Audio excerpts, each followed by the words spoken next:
जालना तालुक्यातील देवमूर्ती येथे जबरी चोरी करणाऱ्या 2 सराईत गुन्हेगारांना स्थानिक गुन्हे शाखेच्या पोलिसांनी 8 तासात जेरबंद केलं असून 7,14,000चा मुद्देमाल जप्त केलाय।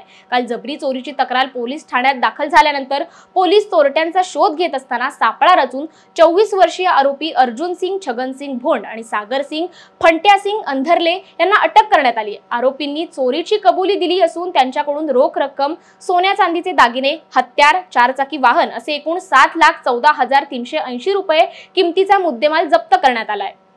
काल तालुका पोलीस स्टेशन हद्दीत देवमूर्ती नगर येथे एक दिवसात जबरी चोरीची घटना घडली होती, ज्यामध्ये काही लोकांनी एका व्यक्तीकडून कार आणि त्याच्या घराचे कॅश आणि गोल्ड वगैरे सगळा तो जबरदस्ती घेऊन गेले होते।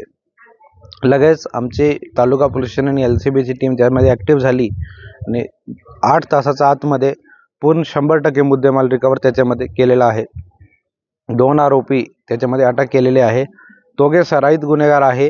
7 तारीखला म्हणजे 4 दिवस अगोदर नागपूरमध्ये पण दरोडाची घटना याच आरोपींनी केलेली आहे आणि अमरावती, नागपूर, यवतमाळ 3 जिल्ह्यामध्ये हे वॉन्टेड होते। सगळे ठिकाणी दरोडा आणि रॉबरी सारखे गुन्हे याच्यावर दाखल आहे। तसेच प्रत्येकवर 25 ते 30 गुन्हे एवढे केसेस सर्वांवर रजिस्टर आहे। एक मोठा गँग जो की नागरिकांची सुरक्षा ती मोठी हानी करू शकत होता, ते पकडण्यामध्ये आमची टीमला सक्सेस भेटली आहे।